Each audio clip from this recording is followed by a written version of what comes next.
আন্তর্জাতিক ক্রিকেট থেকে আপাতত দূরেই আছেন টাইগার ওপেনার তামিম ইকবাল।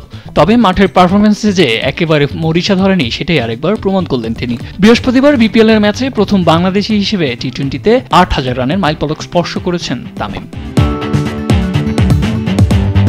সিলেট স্ট্রাইকার্সের বিপক্ষে আগের ম্যাচেই তামিমের সুযোগ ছিল ৮,০০০ রানের মাইলফলক ছোঁয়ার। সেদিন প্রথম বলে আউট হয়েছিলেন তিনি, ফলে কিছুটা বাড়ে ৮,০০০ ক্লাবের অপেক্ষা। তবে বৃহস্পতিবার ঠিকই তিনি নাম লিখিয়েছেন সেই মাইলফলকের তালিকায়। রংপুর রাইডার্সের বিপক্ষে ৭,৯৯১ রান নিয়ে ব্যাটিংয়ে নেমেছিলেন তামিম। তার শুরুটা ছিল বেশ সাবধানী। প্রথম ১২ বলে করেছিলেন মাত্র ৪ রান। তবে সময়ের সাথে সাথে বের হন খোলস ছেড়ে। ৩৪ বলে ৪০ রান করার পথে শেখ মেহেদীকে ডিপ মিড উইকেট দিয়ে বাউন্ডারি মেরে তামিম পৌঁছে যান কাঙ্ক্ষিত মাইলফলকে।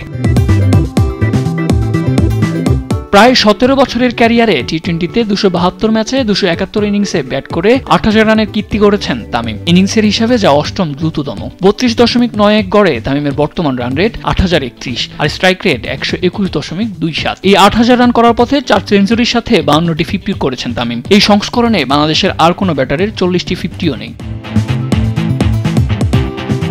৮,০০০ রান করার পথে তামিম জাতীয় দলের হয়ে করেছেন ১,৭০১ রান। দ্বিতীয় সর্বোচ্চ ৯৭৭ রান করেছেন ফরচুন বরিশালের হয়ে। টুর্নামেন্ট হিসেবে সবচেয়ে বেশি রান করেছেন বিপিএল-এই ৩,৫৮৩। দ্বিতীয় সর্বোচ্চ ৬০৫ রান করেছেন পিএসএল-এ। নিউজ ডেস্ক, দেশ টিভি।